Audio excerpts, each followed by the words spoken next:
selon Luc. Nous allons prendre le chapitre 5, les 11 premiers versets. Comme Jésus se trouvait auprès du lac de Génézareth et que la foule se pressait autour de lui pour entendre la parole de Dieu, il vit au bord du lac 2 barques, d'où les pêcheurs étaient descendus pour laver leurs filets. Il monta dans l'une de ces barques, qui était à Simon, et il le pria de s'éloigner un peu de terre. Puis il s'assit, et de la barque, il enseignait la foule.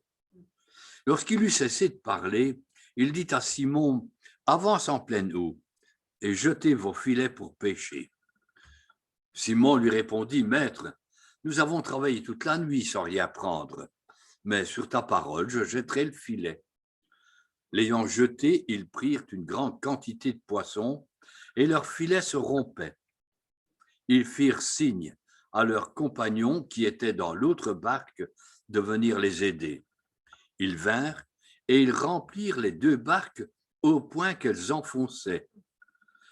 Quand il vit cela, Simon-Pierre tomba aux genoux de Jésus et dit, « Seigneur, retire-toi de moi, parce que je suis un homme pécheur. » Car l'épouvante l'avait saisi, lui et tous ceux qui étaient avec lui, à cause de la pêche qu'ils avaient faite. Il en était de même de Jacques et de Jean, fils de Zébédée, les associés de Simon. Alors Jésus dit à Simon, « Ne crains point, désormais tu seras pêcheur d'hommes. » Et ayant ramené les barques à terre, ils laissèrent tout et le suivirent. Seigneur, nous te prions pour te remercier pour ce texte. Nous croyons qu'il est inspiré de l'Esprit et que nous avons encore des choses à retirer, à apprendre, à découvrir. Nous nous mettons à ta disposition ce matin, te demandant de nous éclairer, de nous parler. Et cela par Jésus. Amen. La difficulté avec mon texte ce matin, c'est qu'il est connu. Et il est tellement connu que je ne vous ferai pas l'injure de vous apprendre quoi que ce soit. Tout ce que je voudrais faire, c'est simplement le reprendre et peut-être au travers de cette relecture, de retirer peut-être l'une ou l'autre chose qui peut être utilisée par le Saint-Esprit pour nos cœurs. Et peut-être que nos besoins sont différents ce matin et que tel ou tel aspect ne vous touchera pas, mais que peut-être un autre aspect va vous toucher sans interpeller vos frères ou votre sœur. C'est le Seigneur qui sait quels sont nos besoins, c'est le Seigneur qui sait où nous en sommes. De toute façon, on sait une chose, c'est que c'est un récit qui est connu. Il nous est familier. Et on est là tout au début du ministère de Jésus. Il n'a pas encore choisi ses disciples. Il va seulement les choisir un peu plus tard. Au chapitre 6, on va nous dire ça. Mais en tout cas, une chose est certaine, c'est qu'il commence son ministère. Il a déjà fait des guérisons. Il y a déjà eu des choses auparavant, mais il commence son ministère et il commence avec une pêche miraculeuse. Vous avez remarqué qu'après sa résurrection, il y aura une autre pêche miraculeuse. Et, tiens, on dirait que entre son ministère commence par une pêche et son ministère se clôture sur terre par une autre pêche, avec quand même une différence, c'est que après la résurrection, on nous donne 2 détails. On nous dit, qu'il y avait 353 poissons, et des gros poissons. Je comprends que la barque était en train de s'enfoncer. Et on nous dit aussi que là, les filets ne se brisaient pas, alors qu'ici, les filets sont sur le point de craquer. Alors, ce n'est pas peut-être sans raison, c'est qu'entre-temps, il y a la résurrection et qu'après la résurrection, les choses tiennent, les choses vont. Et ce filet, c'est un petit peu… On pourrait le comparer presque à ce qui est de la loi. Et la loi, elle prend des choses, mais la loi, ça craque. Maintenant, nous sommes avec une autre époque. c'est celle de la grâce, c'est celle de l'abondance, mais de l'abondance qui reste. De toute façon, revenons à notre récit ici. Deux groupes de personnes sont présentés. D'une part, la foule, d'autre part, les disciples. Jésus s'approche d'un de ces groupes et de l'autre. Une foule qui est là, et le texte nous le dit bien, pour entendre la parole de Dieu. Là, ils sont là, une foule attirée, curieuse, une foule qui est préoccupée apparemment, mais ils viennent pour entendre, pas seulement pour... Je vous ai déjà dit, il y a une différence entre entendre et écouter. Ils viennent pour entendre, mais a priori, cette foule, elle est là et il n'y a pas de résultat visible. On ne parle pas de repentance, on ne parle pas de transformation de vie, rien. Elle est là, elle entend la parole de Dieu. Et peut-être que ce matin, vous et moi, on fait partie de cette foule. Oh, ce n'est pas la grande foule, une petite foule qui est là. Et on est venu ce matin pour entendre la parole de Dieu. Mais est-ce que nous sommes venus pour écouter la parole de Dieu, pour nous soumettre à cette parole? On a besoin d'entendre, mais on a besoin d'obéir.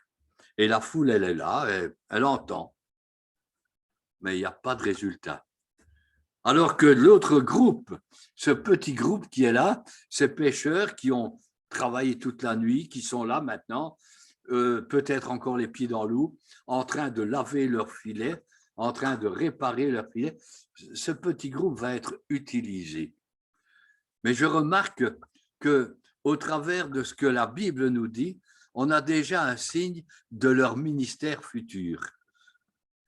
Vous avez remarqué? Quand Jésus appelle Pierre, il lui dit, tu jettes tes filets, tu vas pêcher. Et plus tard, qu'est-ce que Pierre va faire? Il va devenir le pêcheur d'hommes. Souvenez-vous, la Pentecôte, il va jeter le filet, 3000 personnes qui se font baptiser, qui suivent. Tiens, Pierre et Jean, ils sont en train de réparer les filets, ils sont en train de les nettoyer. Et plus tard, c'est ce qu'ils vont faire dans le ministère. Ce sera un ministère de nettoyage. Les ministères de Pierre, de Jean, de Jacques, ces ministères sont là pour édifier l'Église, pour travailler, pour nettoyer. Il y a déjà les fausses doctrines, il y a des faux enseignements, il y a des choses à corriger, il y a des choses à nettoyer. Dès le début, il faut travailler. Et leur ministère, il est déjà là en disant plus tard, c'est ce que vous allez faire. Quand l'apôtre Paul va travailler, la Bible nous dit qu'il était fabricant de tentes. Vous voyez le mouvement? Et c'est lui qui va en quelque sorte devenir un des grands constructeurs dans l'Église, au travers de ses ministères, au travers de ses voyages, au travers de ses lettres, de l'édification. Il va devenir celui qui va travailler dans l'Église.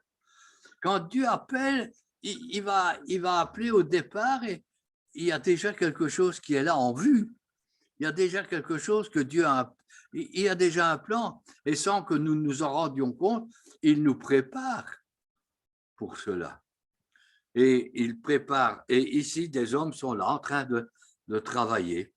Des gens sont là pour réparer. Et pour la première fois, Jésus va quitter l'enseignement dans la synagogue et il va faire du plein air. C'est vrai que Jésus ne s'est jamais contenté de prêcher dans une synagogue. À la synagogue, il prêche. Mais là, on va le trouver dans la rue, il va prêcher.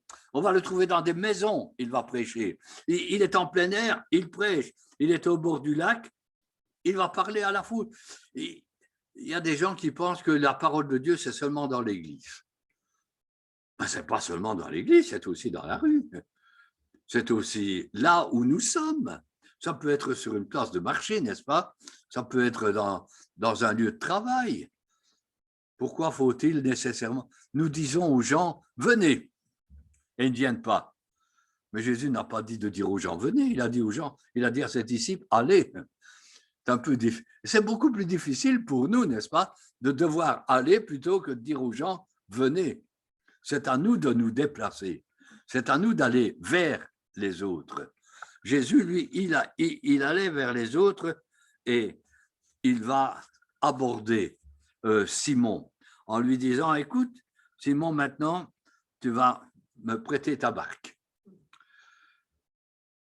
Et voilà que Jésus monte dans cette barque de Simon, qui s'éloigne un petit peu, et là, Jésus s'assied pour parler à la foule.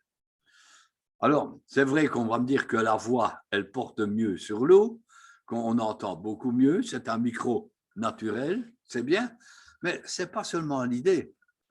Vous avez remarqué, quand Jésus l'appelle, il l'appelle Simon.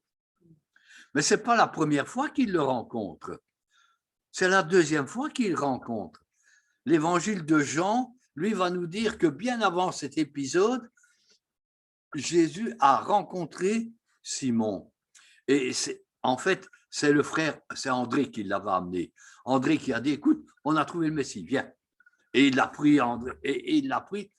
Et là, Jésus lui a dit, tu t'appelles Simon, ben désormais, tu vas t'appeler Céphas, ce qui veut dire Pierre. Ça n'a pas eu beaucoup d'impact apparemment dans la vie de Pierre.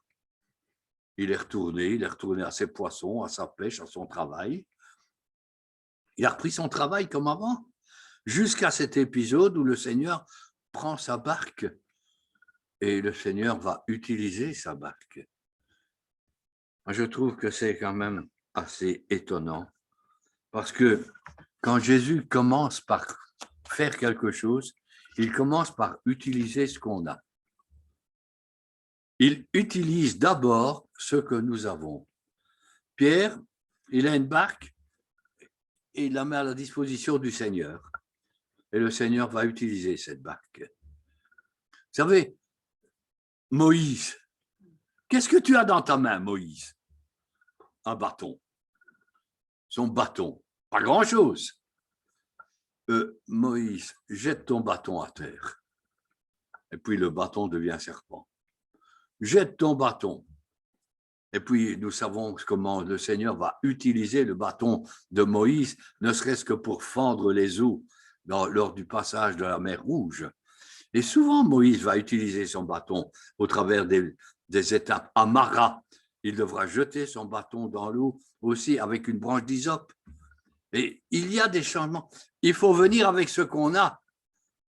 Et le Seigneur utilise ce que nous avons. Tiens, Matthieu, qu'est-ce que tu as en main, toi? Moi, un bic. Ah bien, suis-moi.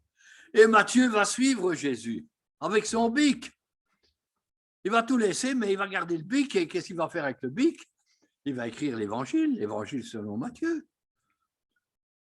Qu'est-ce que tu as dans ta main? Oh, pas grand-chose. 2, 3 pains, un peu de poisson, donne-les.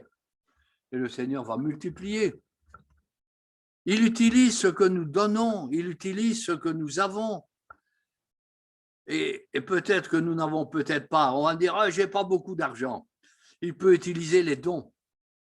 Il peut utiliser les choses naturelles que nous avons si nous acceptons de lui donner, de lui confier. Et là, c'est l'extraordinaire. C'est que Jésus enseigne la foule et ensuite il parle à Pierre et aux disciples. Avance en pleine eau. Il y a des gens qui sont mauvaise langue et qui disent que c'était une façon de payer la location de la barque. Le Seigneur savait ce qu'il allait faire. Mais de toute façon, ce qu'on donne au Seigneur, croyez bien, il le rend. Et il le rend au centuple. Il le rend d'une autre façon. Il le rend d'une manière extraordinaire.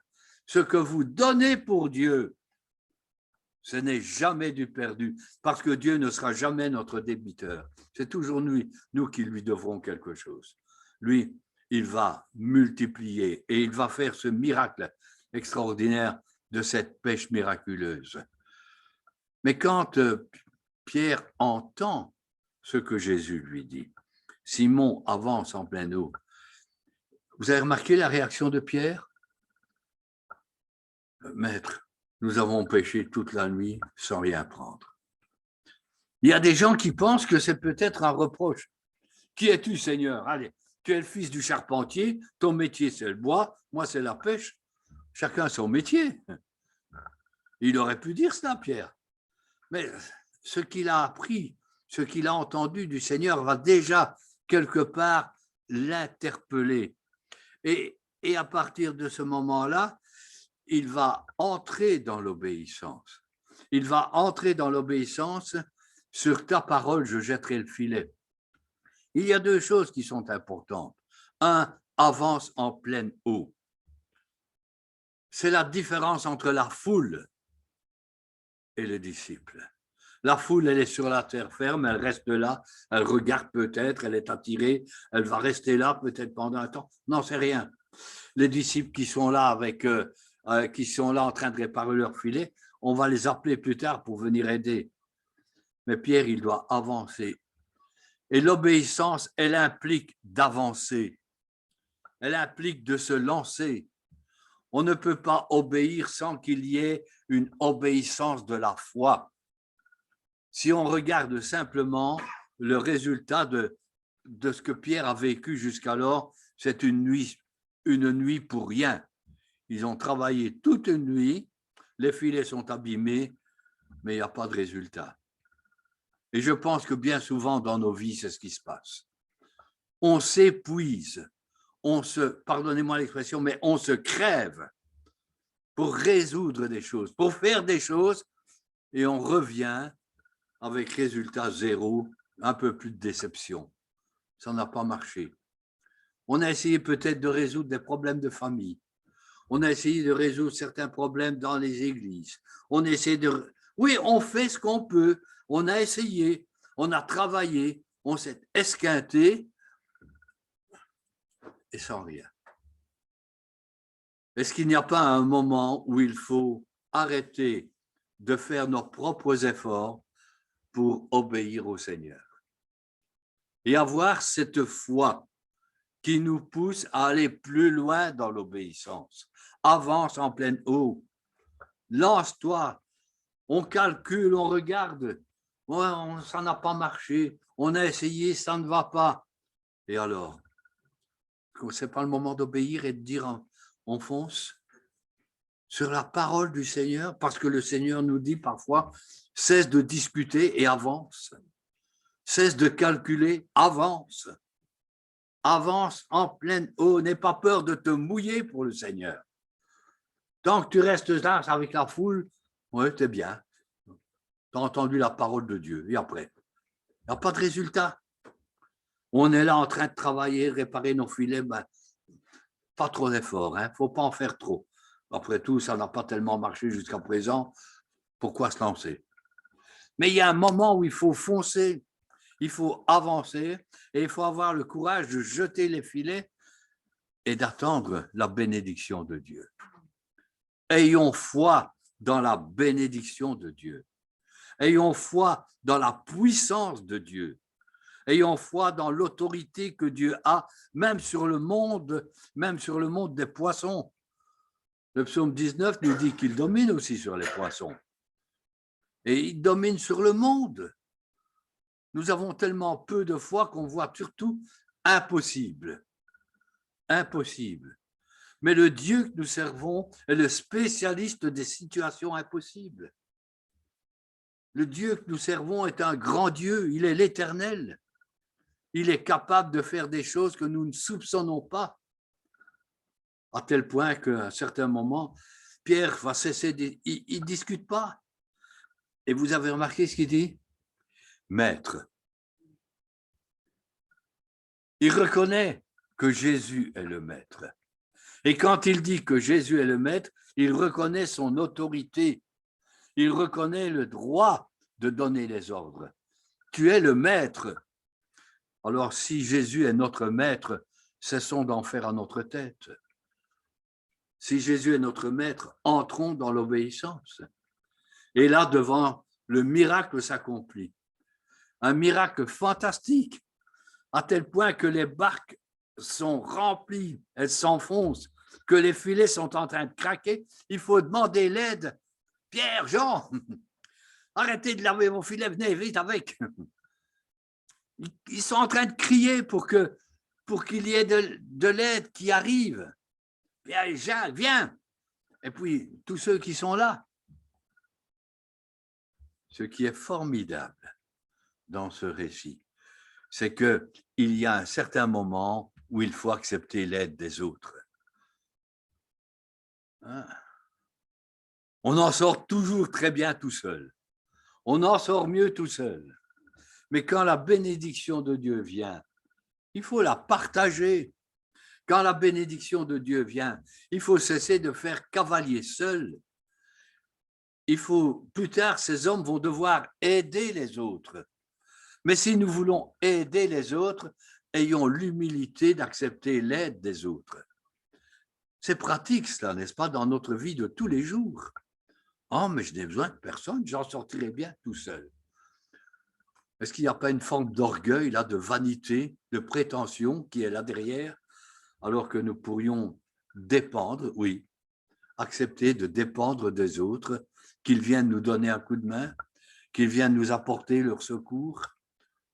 Je crois que c'est très pratique, l'Évangile. Ce n'est pas seulement de la haute théologie, n'est-ce pas, pour des gens, des chrétiens bien pensants, mais l'Évangile, c'est une relation. Vivre l'Évangile, c'est accepter d'aider les autres, mais accepter aussi d'être aidé. Et ces hommes vont demander l'aide. Et ça va ressortir sur ce point. Ils remplirent les 2 barques au point qu'elles enfonçaient. Et quand il vit cela, Simon-Pierre lui dit, Seigneur. Ce verset, il est fantastique. Permettez-moi de vous le rappeler. Quand il vit cela, Pierre tomba aux genoux de Jésus et dit, Seigneur, retire-toi de moi parce que je suis un homme pécheur. Vous avez remarqué le changement? Au début, Simon. Maintenant, il est question de Pierre. Il est devenu Simon-Pierre au début. Vous vous souvenez la première fois que Jésus lui a parlé? Tu t'appelles Simon, désormais tu t'appelleras Céphas, c'est-à-dire Pierre. Maintenant, c'est au début Simon, et puis c'est Pierre qui parle. Il y a un changement. Et ce changement, il va prendre corps plus tard, au chapitre 6, quand Jésus va appeler les disciples, dira Simon, qu'on va appeler Pierre. Et nous connaissons sous le nom de Pierre, l'apôtre. Et c'est comme ça dans la vie. Au début, il y a la rencontre avec le Seigneur. Ça ne produit pas grand-chose. Et puis, on fait découverte du Seigneur. Ça change. Il y a une modification. On devient un disciple. Et puis, ça change encore. On devient un apôtre. C'est exactement ce qui s'est passé pour Saul de Tarse. Saul, Saul, pourquoi me persécutes-tu?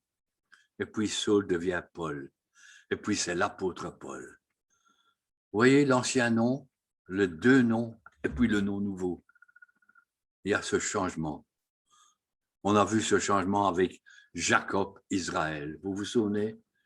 Au début, c'est Jacob, Jacob, Jacob. Puis ça devient Jacob, Israël, Jacob, Israël, Israël, Jacob, et puis finalement, c'est Israël. C'est comme ça. Il y a un changement dans la personnalité. Il y a un changement dans la perspective. Simon devient Pierre. Mais il change aussi par rapport à Jésus. Au début, il a dit Maître. Maintenant, qu'est-ce qu'il dit? Seigneur. Là encore, un changement. Au début, Jésus, c'est le Maître. On obéit. Mais devant la grandeur de Jésus, devant sa puissance, Pierre est écrasé. Et Pierre voit maintenant la sainteté de Jésus. Il voit qui est Jésus. Il découvre Jésus dans son humiliation à lui. Quand Jésus apparaît, la première chose que la lumière de Jésus fait, c'est de montrer les ténèbres qui sont dans nos vies. Et ici, Pierre va prendre conscience. Je suis un homme pécheur. Vous savez, à la place de Pierre, je ne sais pas comment on aurait réagi, mais quelle pêche, n'est-ce pas? Ah, on a la pêche, hein? Formidable. On a fait l'affaire de notre journée, hein? On a bien gagné notre vie. Mais c'est quand même formidable d'avoir un Seigneur qui nous donne comme ça autant. Je ne sais pas, mais il me semble qu'on aurait été dans la joie, dans la louange formidable. Et au lieu de ça, Pierre, il est écrasé. Connaître le Seigneur, rencontrer le Seigneur dans sa puissance, dans son autorité, c'est d'abord être écrasé. C'est de prendre conscience que l'on est pécheur. C'est comme ça que ça commence. Ça a commencé comme ça avec Ésaïe, souvenez-vous. Il se voit tellement bien, Ésaïe. Il se permet d'aller vers les autres. Malheur à ceux-ci, malheur à ceux-là, malheur encore à ceux-là. Les premiers chapitres, c'est toujours malheur aux autres. Chapitre 6, la rencontre avec le Seigneur, et c'est malheur à moi. Bon. C'est vrai que le Seigneur commence par mettre en évidence notre péché. Il met en évidence notre état, ce que nous sommes. Et c'est à partir de ce moment-là que les choses bougent. Tant qu'il n'y a pas eu ce sentiment d'humiliation, cette prise de conscience que nous sommes pécheurs, que nous sommes condamnés, on ne peut pas avancer. Jésus va d'abord montrer tout ce qui est impuissant. On a travaillé et sans rien prendre. On a essayé, ça n'a pas marché. On a fait tellement d'efforts et c'est loupé. Et puis maintenant, voilà que on est écrasé par ce sentiment de nos échecs, ce sentiment de notre péché. Mais c'est là aussi où on entre dans cette obéissance. C'est difficile d'obéir. L'obéissance au Seigneur est très difficile. L'apôtre Paul dit, nous amenons toute pensée à l'obéissance de Christ. L'apôtre Paul nous invitait et nous dit que nous sommes rendus participants par l'obéissance de la foi. Quand on commence à obéir, quand on se lance, alors on avance dans la vie chrétienne et on voit la bénédiction de Dieu. Et cette bénédiction de Dieu, elle nous amène à prendre conscience de notre propre état, mais en même temps, on se dit, mais Seigneur, retire-toi de moi. Ce n'est pas Pierre qui dit, Seigneur, je ne veux plus te voir. Ce n'est pas Pierre qui veut s'éloigner, mais il voudrait que le Seigneur s'éloigne, parce qu'il est écrasé. Il y a des moments où on dira au Seigneur, laisse-moi tranquille, Seigneur. Sur moi, c'est trop. Tu me montres trop ce que je suis raté. Tu me montres trop ce qui ne va pas. Seigneur, retire-toi de moi. Mais c'est à ce moment-là que sa grâce intervient. C'est à ce moment-là que le Seigneur veut nous rassurer. On peut avoir peur, mais qu'est-ce qu'il dit? Ne crains pas. Ne crains pas. J'ai quelque chose pour toi. Les choses peuvent changer pour toi. J'ai un avenir pour toi. J'ai un plan pour ta vie. Et tu vas voir que maintenant, les choses peuvent changer. Et Pierre va accepter ce changement. Il va accepter que Dieu intervienne dans sa vie. Il va accepter le plan de Dieu. Et quand il réalisera que Dieu va l'appeler à devenir non plus un pêcheur de poissons, mais un pêcheur d'hommes. Vous savez, vous ne pouvez pas imaginer, et je ne peux pas imaginer, ce que Dieu réserve pour chacun d'entre nous quand nous entrons dans l'obéissance. Mais il y en a des bénédictions. Il y a des choses qui vont changer. Si nous entrons dans cette obéissance, dans cette humilité de reconnaître, nous ne sommes pas des pécheurs, nous sommes des pécheurs. Mais de savoir que le Seigneur peut nous faire grâce, que le Seigneur peut dire, ne crains pas, maintenant tu vas te relever et j'ai un plan pour ta vie. Heureusement, ces hommes vont répondre à l'appel du Seigneur. Mon texte se termine, il dit, tu seras pêcheur d'hommes. Et ayant ramené les barques à terre, ils laissèrent tout. Ils ont perdu tous les poissons alors. La foule était là, ils se sont certainement, à vendre. Hein. On ne sait pas ce qu'ils ont fait.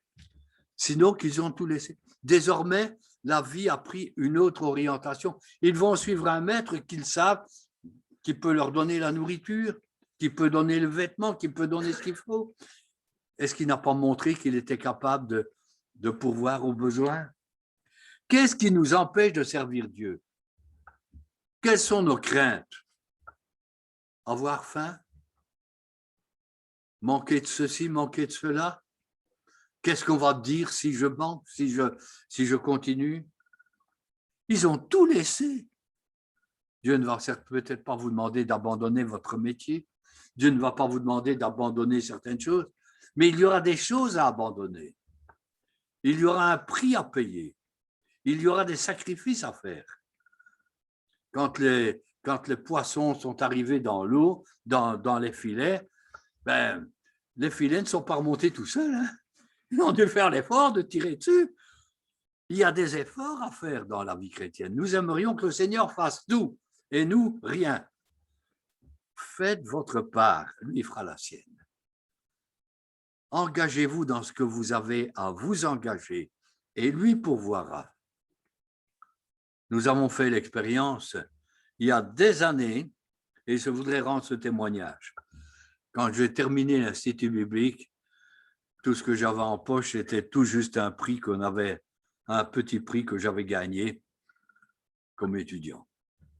C'est tout ce que j'avais. On n'avait pas de salaire, on n'avait rien. Et j'ai dit à ma femme, tu sais, je ne suis pas sûr qu'on aura du beurre sur notre tartine. Elle m'a dit, ben, c'est déjà bien si j'ai la tartine. C'est étonnant. Et Dieu a pourvu, et nous pouvons rendre ce témoignage que Dieu a pourvu en tout. Il y a des années que ça dure, et Dieu pourvoit. Et nous aimerions rendre ce témoignage, non pas de notre foi, mais de la fidélité de Dieu, et de dire, oui, ce n'est pas sans raison qu'on sert Dieu. On peut faire, il y a des sacrifices, c'est vrai, il y a des choses à faire, mais je pense que nous le regagnerons bien plus après. Si nous voulons accepter de suivre le Seigneur, il y a des moments où il y a des choses qu'il faudra que nous lâchions, que nous laissions pour le suivre. Mais les apôtres diront plus tard au Seigneur, nous n'avons manqué de rien.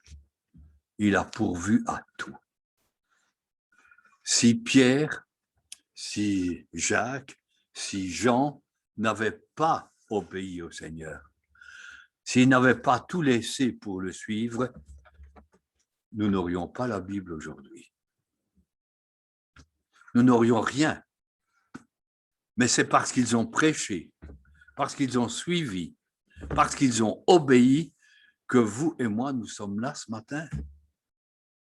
Nous ne savons pas quels seront les résultats de nos engagements pour les générations qui suivent, pour nos enfants, pour nos petits-enfants et pour ceux qui nous entourent.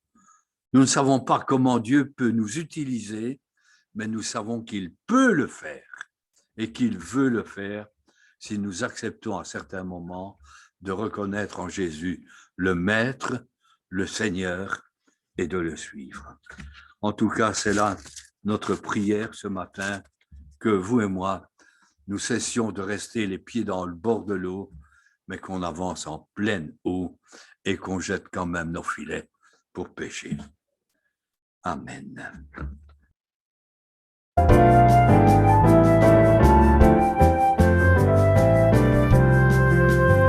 C'est mon joyeux service d'offrir à Jésus-Christ en vivant sacrifice mon corps et mon esprit.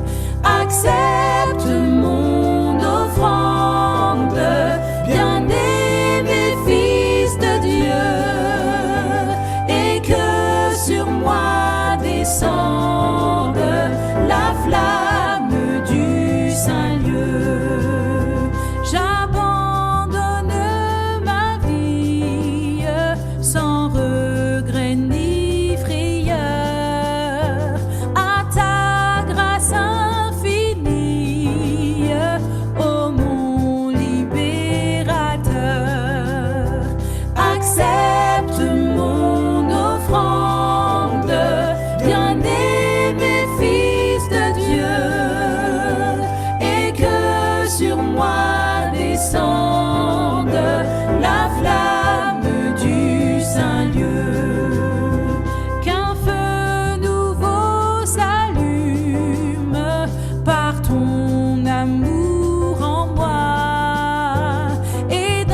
par ton sang racheté.